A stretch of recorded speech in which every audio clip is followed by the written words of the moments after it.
Hello, all my Croatian colleagues. I'm very happy to be joining you, even if it's only in this way, for your Translating Europe workshop. I am Amalie Foss. I am the president of AVTE, Audiovisual Translators Europe. We are a federation. We are the federation for translates for the national associations and organizations for AV translators of every kind. We focus on Europe because we are all Europeans and this is our starting point. But I don't think we are going to finish with Europe. And let me tell you a little bit about AVTE. We started about 10 years ago. We can't really, I suppose we could work out exactly when if we dug through all our records, but nobody has time for that. We started out as an association, an international association, registered in France, and then now we are a federation. And we comprise, let me think, I think we are up to 17 or 18 countries.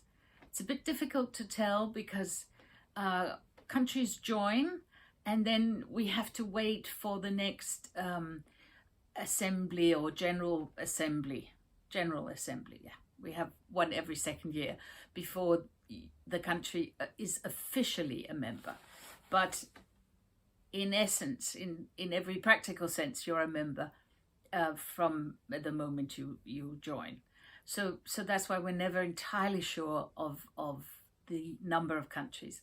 But I think we're up to 18 countries, or at least 18 associations. So some countries have more than one association, and we're not limited to one association per country. If there are several, they can all join. So that's where we are right now. In most countries, AV translators and other translators are organized in associations because the legislation has been prohibitive. But in some countries, there are proper organizations, i.e. unions.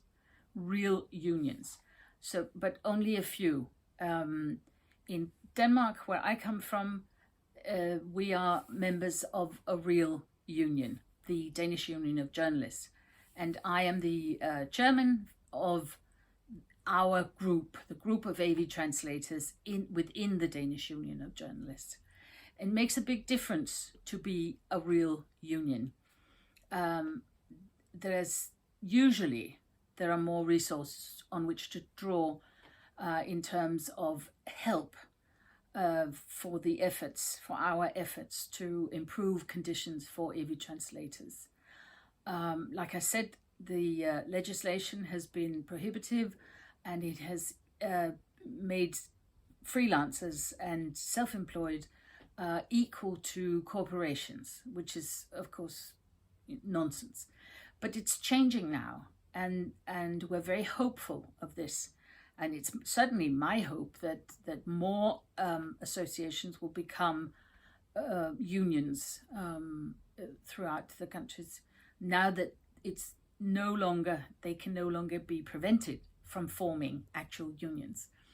So this is why we always say associations and organizations in each country.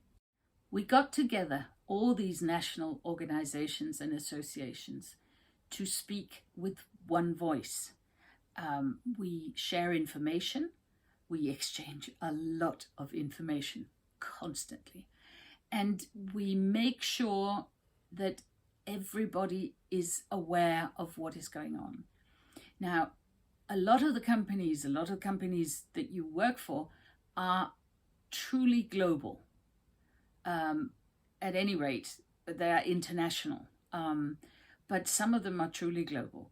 And it makes no sense to be just the national associations and organizations, and to speak and to try and communicate with these companies on a nation-to-nation basis. It also makes no sense to try and communicate with the EU as a single nation. So for us it's a lot better, obviously, but we honestly think, no irony or anything, we honestly think it is a lot better for companies as well, because they can get an answer very, very quickly. There's no problem. We can simply speak on behalf of thousands of AV translators in all the different countries. They don't always like it so much because they're hoping they can divide and rule. Who wouldn't do that if it got them somewhere? But on the other hand, we are saving them an awful lot of time. For the EU system, it's a big advantage to be talking to a federation instead of having to communicate with each national association, presuming that they can even find us, which is not always the case. But this is why we got together. It seems so simple and so obvious, but of course, this is why we got together. And the reason we think it's important to get together and get all this work done is because conditions are not easy for AV translators. There are various ends of the market. Some are in the good end of the market, most are not. There are some countries where things in general are better than in other countries. But all in all, it's not amazing. The pandemic has made it so much worse. People are at home and watching something constantly. So much content is being produced for streaming services, for games, all sorts of content that needs localization, whether it be dubbing or subtitling or anything you can think of, audio description, everything. So much is being produced, so much money is being made, and absolutely none of it is going to the people who do the work. We're not alone in our profession in this problem, but it is very bad in our profession. It is, I don't even know what to say. It makes me very, very angry because it is so obviously unfair and it's so obviously destructive. So this is a very big part of AVTE's the work we do is fighting for better working conditions and for better fees, of more fair remuneration. So fair fees and fair working conditions. Another big problem, aside from the very short turnaround times and the miserable fees, is machine translation, because it's being used to drive our fees down even more. The thing about machine translation is that it doesn't really work for AV translation. People keep saying, companies and the people who develop the machine translation tools keep saying it works, and human beings should just relax, lean back and do some editing. That is not how it works for AV translation. There are many good tools for technical translation and so on, where it actually helps translators. It doesn't help translators in AV translation.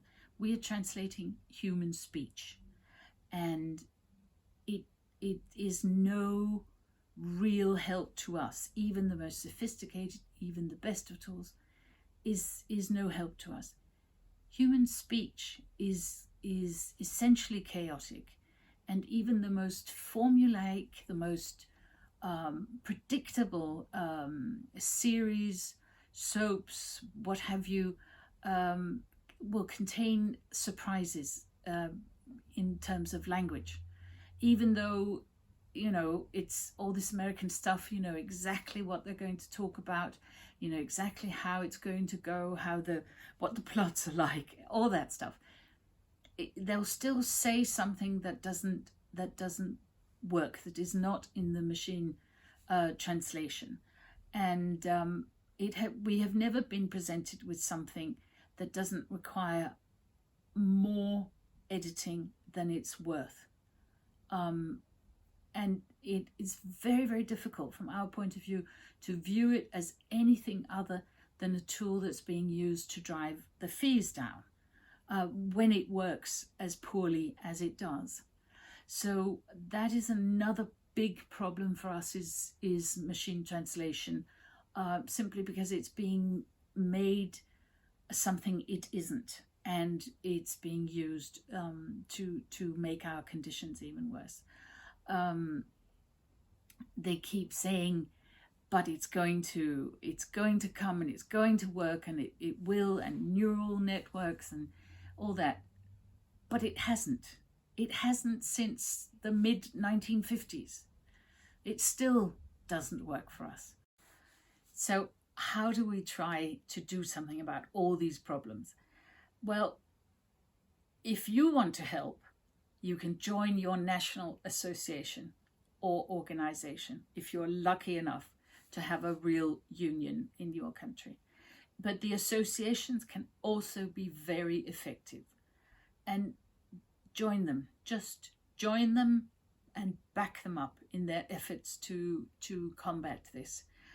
One thing is sure, no matter how much in love or not you are with your local and national association, is that they will get further than you can on your own. So join. Even though you're not somebody who joins things, I was not somebody who joined things, and look where I am now. I'm not saying it will go as badly for you, but join your association and back them up. So the national associations are all members of AVTE. We try to talk to the companies, to convince them, to bargain with them for fair remuneration, either nationally or on the European level through our federation. And we try to talk to the institutions, such as the EU, all the institutions of the EU, to convince them, to explain to them that we're here and that what we do is important. And it should, we should have decent working conditions, and we should have decent fees. And it is important, and I'll get to that in a minute, why it's important. And we also try to talk to the ministries of culture in the various countries. We are not above writing a letter to a local minister of culture somewhere, saying that there are several thousand AV translators across Europe who has an opinion on a matter of national but also international importance, and to back up our colleagues. And we also are on occasion backed up by the Fédération Internationale des Traducteurs, FIT, the giant worldwide organization of translators. That's just one example. We also cooperate with other organizations, locally or internationally, other translators, other groups of freelancers. We're all in the same boat in many respects, and this is how we try to work, because it is very important that we're here, and that the main part of the work, at least, but that the work is carried out by human beings, basically. And why is this important? It's important because AV translation is very important to local language and local culture.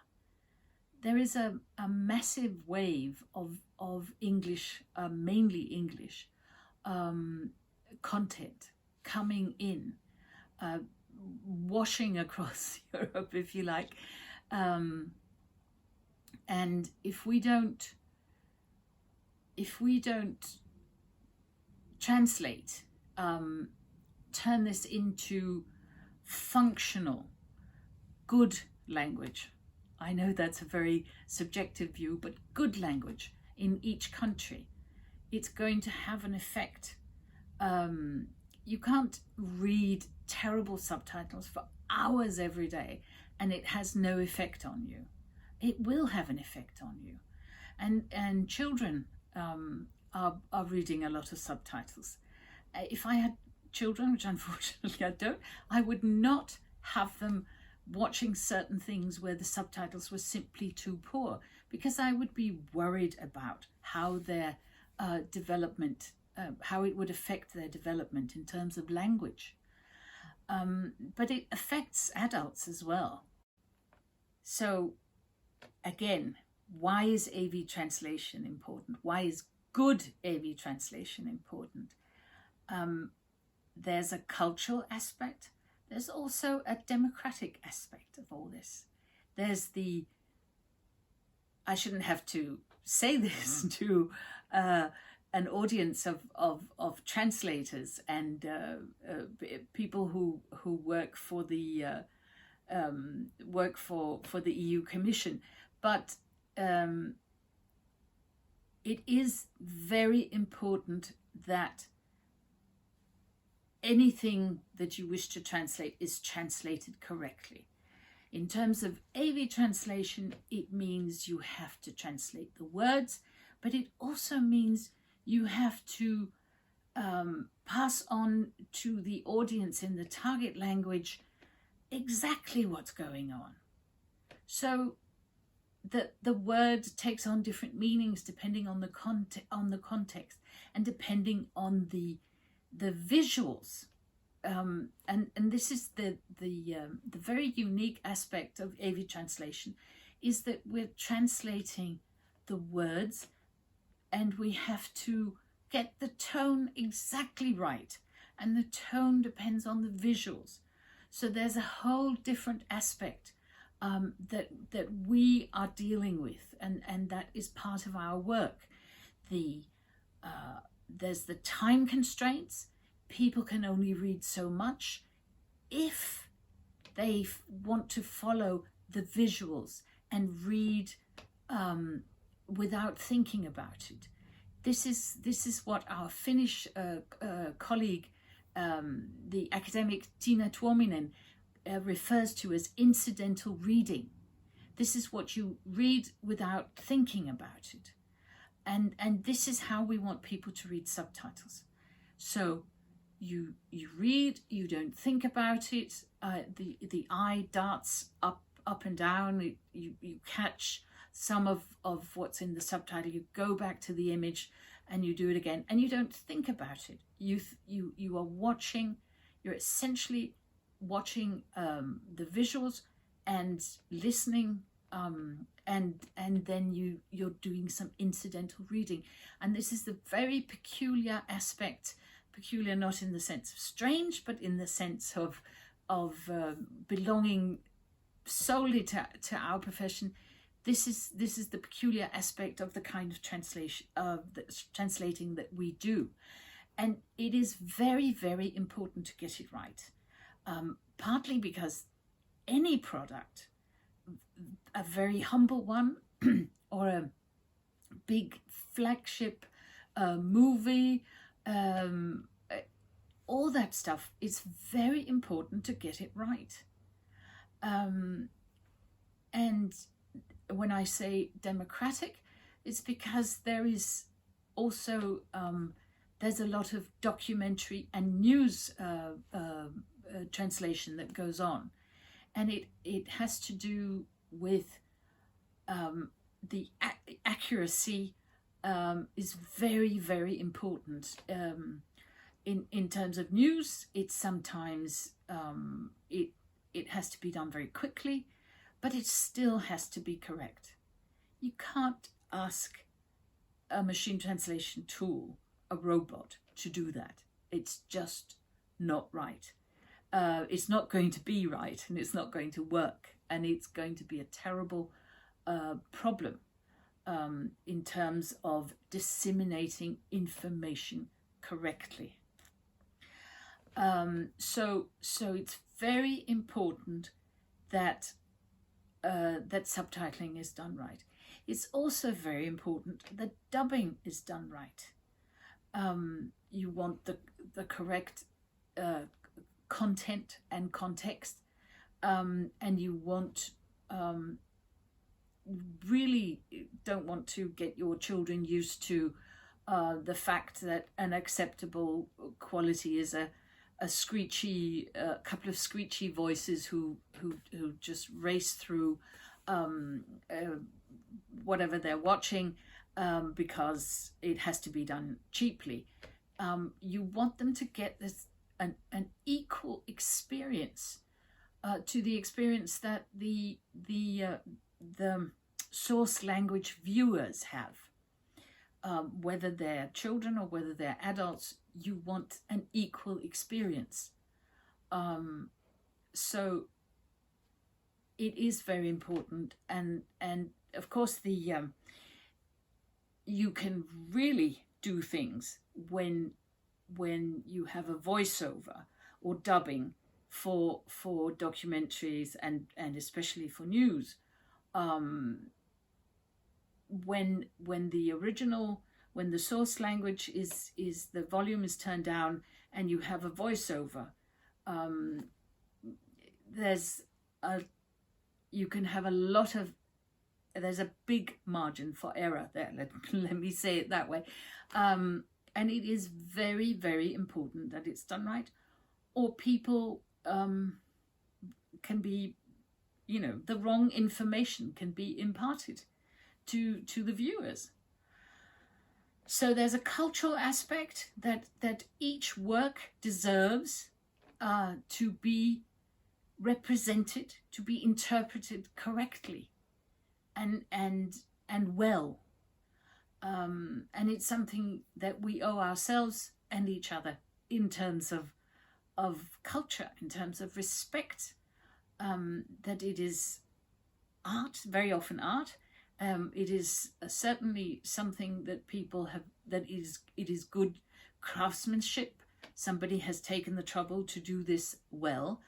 And it should be represented and interpreted and translated in that way. If it's not, if you start arguing that, oh well, it's poor quality, it's not very good, it doesn't really matter, just as long as there's something there, a couple of lines, as long as there's a voice saying something, then you really have to think, well, why is it being broadcast? What is it there for? And also, I think it's a false argument, because I have done a lot of very humdrum translation in my life. And I can tell you that terrible reality TV, God knows what, is not particularly easy to translate. It doesn't make it easier that it's crap, it doesn't make it easier. You still have to represent it faithfully. And it can be very difficult. I mean, in terms of editing your subtitles, of getting it right, of getting the timing right, reality TV is a bit of a nightmare. Heavy documentaries, very weighty documentaries, can be almost easier to deal with, because there is such a measured pace and a rhythm to it that makes it very easy much easier to deal with, really. So whether it's good, whether it's bad, it still has to be translated properly. And there's the democratic aspect. We want our information and our news disseminated correctly, or otherwise we could all be in trouble. Thank you so much for listening so patiently. I've tried to explain some of the aspects of the work we do in AVTE, and I hope it made sense to you. The more of us who are members of our local associations and organizations, the more people there are to back up the work of AVTE, and the more we can achieve. So again, please join your local association. Please back it up. And I hope you have a very enjoyable workshop today. And I just wish I could be there with all of you. Thank you. Bye-bye.